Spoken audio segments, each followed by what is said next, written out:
Medigers. Menjadi seorang tentara, tentunya harus siap dan rela berkorban untuk bangsa dan negara. Bahkan, nyawa sekalipun menjadi taruhan demi suksesnya misi dan tugas yang diemban. Nah, Medigers, berikut kisah-kisah paling mengharukan yang dialami oleh tentara di dunia. Seperti apa kisahnya? Yuk kita intip video berikut ini. Mari kita bongkar.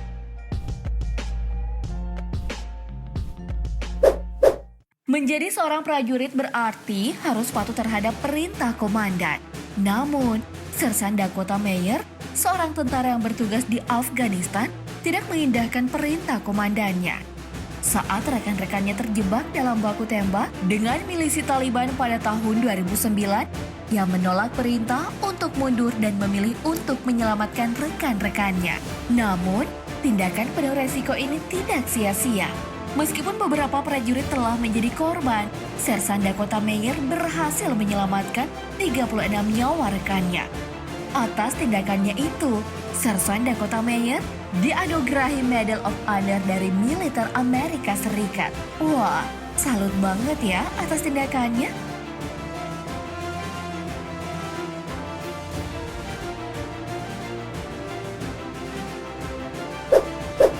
Seorang prajurit Kopassus bernama Pratu Suparlan menorehkan kisah haru sekaligus heroik kala bertugas di Timor Timur pada tahun 1983.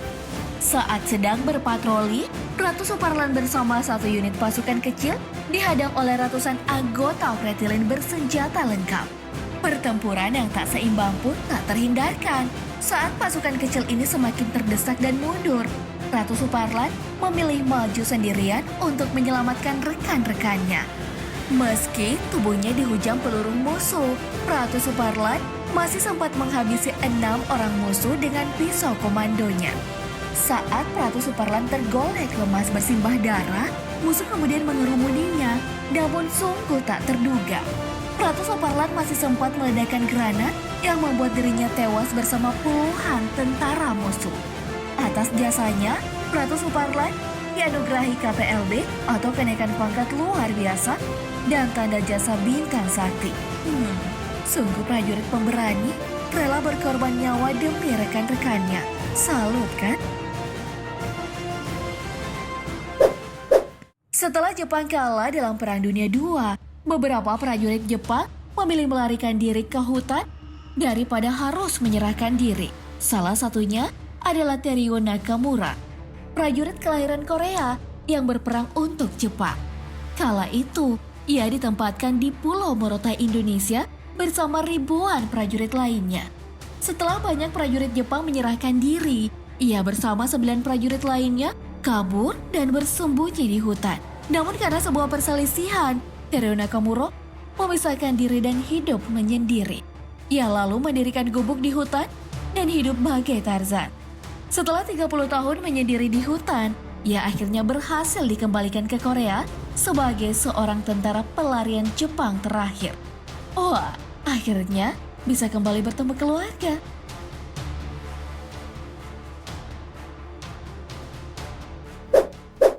Bertugas sebagai seorang mata-mata, Surjit Singh dikirim ke Pakistan oleh pemerintah India pada tahun 1981.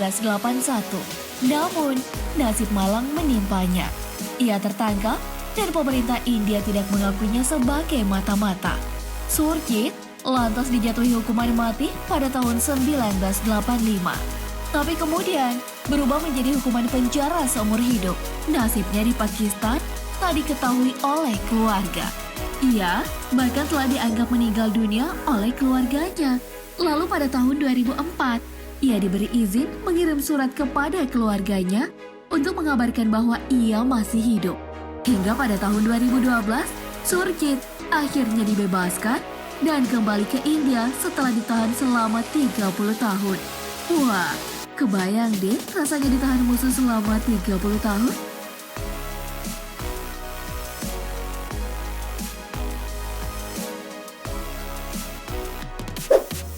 Nasib tragis menimpa Andras Toma, seorang tentara Hungaria yang tertangkap oleh pasukan Uni Soviet pada tahun 1944. Pihak Uni Soviet lalu menempatkan tahanan perangnya dalam sebuah rumah sakit jiwa, termasuk Andras Toma. Sejak saat itu, Andras Toma dinyatakan hilang dan tak diketahui nasibnya. Selama puluhan tahun, Andras Thomas menderita dalam tahanan di rumah sakit jiwa. Hingga akhirnya, pada tahun 2000 Andras Thomas dibebaskan. Ia kembali ke Hungaria dalam keadaan sudah rentah, tanpa gigi, dan hanya samar-samar mengingat masa lalunya.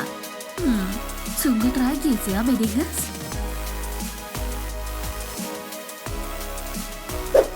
Menjelang akhir Perang Dunia II, Ishinosuke Uwano ditugaskan oleh militer Jepang di Pulau Sakhalin, Rusia. Namun setelah perang berakhir, ia menghilang dan putus kontak dengan keluarganya di Jepang. Rupanya, ia dilarang oleh pihak Rusia untuk menghubungi keluarganya. Ia kemudian dinyatakan meninggal dunia pada tahun 2000. Namun, Ishinosuke Uwano sebenarnya masih hidup. Ia telah menjadi warga negara Ukraina sejak tahun 1965. Setelah menikah dengan seorang wanita Ukraina, hingga pada tahun 2006, Ishinosuke ditemukan oleh pemerintah Jepang. Ia akhirnya dibawa ke Jepang untuk bertemu kembali dengan keluarganya. Namun, ia kembali lagi ke Ukraina karena telah membangun kehidupan di sana. Pilihannya patut dihargai ya, Bedigers. Dalam invasi Uni Soviet ke Afghanistan pada tahun 1980, banyak tentara dari kedua belah pihak yang menjadi korban. Salah satunya adalah tentara Soviet bernama Bagratdin Kakimov. Ia bahkan diduga telah meninggal dunia setelah terlibat kontak senjata dengan militan Afghanistan. Setelah mengalami luka parah, ia dirawat oleh seorang tabib hingga sembuh. Lalu, diajari teknik pengobatan tradisional. Sejak saat itu, ia menjadi tabib dan memilih menetap di Afghanistan. Ia bahkan memutuskan masuk Islam dan mengubah namanya menjadi Syekh Abdullah. Wah, dapat pencerahan ya.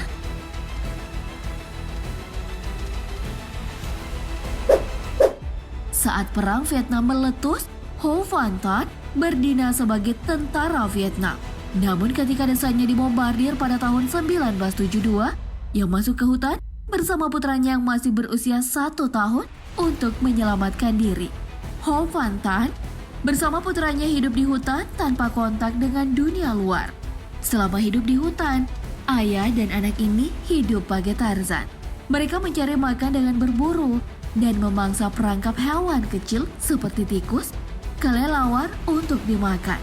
Setelah berpuluh-puluh tahun hidup di hutan, Ho Van Tan dan putranya yang telah dewasa ditemukan oleh para pemburu tahun 2013. Keduanya kemudian dikeluarkan dari hutan dan mulai beradaptasi dengan kehidupan yang baru.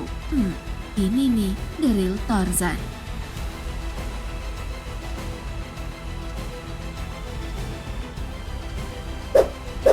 Dalam Perang Korea tahun 1952, John T. Downey yang merupakan agen CIA dikirim ke Manchuria untuk menyelamatkan seseorang.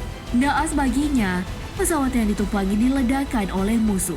Ia akhirnya dianggap meninggal dunia dalam insiden tersebut. Namun John T. Downey masih hidup dan malah dipenjara selama 20 tahun oleh musuh.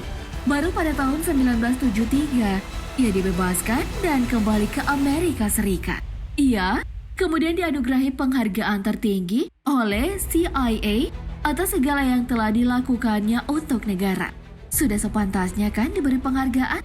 Nah, Bedigers, itulah kisah paling mengharukan yang dialami tentara di dunia. Sebagai seorang tentara, resiko paling berbahaya sekalipun harus siap untuk dilakoni demi menjalankan tugas yang diembannya. Salut banget ya sama mereka. By the way, dari kisah-kisah tadi, mana nih menurutmu yang paling mengharukan? Bagi jawabanmu di kolom komentar. Demikian informasi kali ini, semoga bermanfaat. Terima kasih telah menonton dan sampai jumpa.